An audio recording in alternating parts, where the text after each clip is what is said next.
حضرت ابراہیم بن ادہم رضی اللہ تعالیٰ عنہ نے جب اپنی پرتعیش زندگی سے توبہ کی اور بادشاہی کو چھوڑ دیا تو آپ رضی اللہ تعالیٰ عنہ نے سوچا کہ خراسان میں تو رزق حلال کمانا ممکن نہیں، اس لیے کسی دوسرے شہر میں چلے جانا چاہیے۔ یہ سوچ کر آپ رضی اللہ تعالیٰ عنہ خراسان سے عراق چلے گئے۔ یہاں بھی رزق حلال کی تلاش میں سارا شہر چھان مارا، لیکن آپ کو رزق روزی حلال کہیں سے بھی میسر نہ آئی۔ چنانچہ آپ رضی اللہ تعالیٰ عنہ نے عراق کو بھی چھوڑ دیا اور طرطوس شہر میں آ گئے۔ یہاں پہنچ کر آپ رضی اللہ تعالیٰ عنہ نے 10 درہم ماہانہ کے عوض ایک باغ کی چوکیداری کرنا شروع کر دی۔ ایک دن باغ کا مالک اپنے باغ کی سیر کرنے کے لیے آیا۔ اس نے حضرت ابراہیم بن ادہم رضی اللہ تعالیٰ عنہ کو بلایا اور کہا، اے ابراہیم، باغ میں جاؤ اور میٹھے میٹھے انار توڑ کر لاؤ۔ حضرت ابراہیم رضی اللہ تعالیٰ عنہ گئے اور بڑے بڑے انار توڑ کر لے آئے اور باغ کے مالک کو پیش کر دیے۔ مالک نے جب ان اناروں کو کاٹ کر کھانا چاہا تو معلوم ہوا کہ وہ سب انار کھٹے ہیں۔ مالک نے حضرت ابراہیم بن ادہم رضی اللہ تعالیٰ عنہ سے کہا، میں نے تمہیں میٹھے انار لانے کو کہا اور تم کھٹے انار اٹھا لائے ہو، دوبارہ جاؤ اور اب کی بار میٹھے انار توڑ کر لانا۔ حضرت ابراہیم رضی اللہ تعالیٰ عنہ دوبارہ باغ میں تشریف لے گئے اور اب انہوں نے چن چن کر موٹے موٹے اور خوبصورت انار توڑے اور لا کر مالک کی خدمت میں پیش کر دیے۔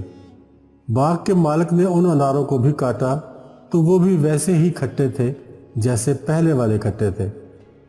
باغ کا مالک غصے سے بھڑک کر بولا، میں تمہیں میٹھے انار لانے کو کہتا ہوں اور تم کھٹے انار اٹھا لاتے ہو، میٹھے انار کیوں لے کر نہیں آتے؟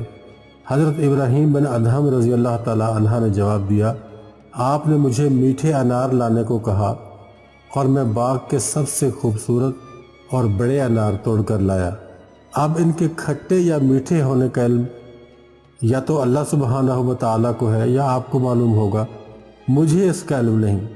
مالک نے حیرانی سے پوچھا، تمہیں اتنا عرصہ اس باغ میں ہو گیا ہے اور تم دن رات ہی اسی باغ میں موجود ہوتے ہو، انار کھا کر تم پتہ چلا سکتے تھے کہ میٹھا اور کھٹا کون سا انار ہے؟ سارے پودے تمہارے سامنے موجود ہیں، انار کھا کر آسانی سے دیکھا جا سکتا ہے اور تمہیں یہ دیکھنا چاہیے تھا۔ حضرت ابراہیم بن ادہم رضی اللہ تعالیٰ عنہ نے جواب دیا، آپ نے مجھے باغوں میں پھلوں اور پودوں کی حفاظت کا حکم دیا تھا، پھلوں کو چکھنے کا حکم نہیں دیا تھا۔ باغ کا مالک فوراً بھانپ گیا اور کہنے لگا، اے میرے بھائی، میں آپ سے زیادہ بحث نہیں کروں گا، آپ بس مجھے اتنا بتا دیں کہ کیا آپ ابراہیم بن ادہم تو نہیں ہیں؟ آپ رضی اللہ تعالیٰ عنہ نے فرمایا، جی ہاں، وہ میں ہی ہوں۔ اور اس کے ساتھ ہی انہوں نے باغ کی چابی مالک کے حوالے کر دی اور فرمایا کہ اب میں یہاں نہیں رہ سکتا۔ باغ کے مالک نے کہا، آپ مت جائیں، میں آپ کی مزدوری دگنی کر دیتا ہوں، یہ لیں باغ کی چابی اور اس باغ کی حفاظت کریں۔ لیکن آپ نے انکار کر دیا۔ باغ کے مالک نے بے حد اصرار کیا، مگر آپ رضی اللہ تعالیٰ عنہ نے انکار کرتے ہوئے فرمایا، اس سے پہلے آپ مجھے میرے کام کی اجرت دیا کرتے تھے اور اب آپ مجھے میرے زہد و تقوی کی اجرت دینا چاہتے ہیں۔ یہ کہہ کر آپ رضی اللہ تعالیٰ عنہ وہاں سے چل دیے۔ کچھ عرصے کے بعد حضرت شفیق بلخی رحمۃ اللہ علیہ نے آپ کو ملک شام میں دیکھا۔ انہوں نے آپ کو سلام کیا اور پوچھا، اے ابراہیم، آپ کا کیا حال ہے؟ کہاں روپوش ہیں آپ؟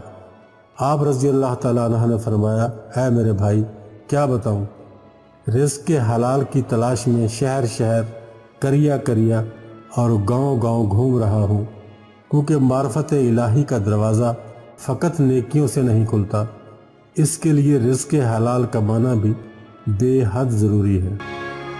دوستو، آج کل ہمارے معاشرے میں رزق حلال کا کوئی تصور نہیں ہے، بس پیسہ ہونا چاہیے پھر وہ جیسے بھی کمایا گیا ہو اس سے کوئی فرق نہیں پڑتا۔ ہم جتنی بھی نیکیاں کر لیں، جتنے بھی حج اور عمرے کر لیں، جتنی بھی خیرات کر لیں، اگر ہمارا رزق ہی حلال نہیں ہے تو ہمیں ان سب چیزوں کا کوئی بھی فائدہ نہیں ہوگا۔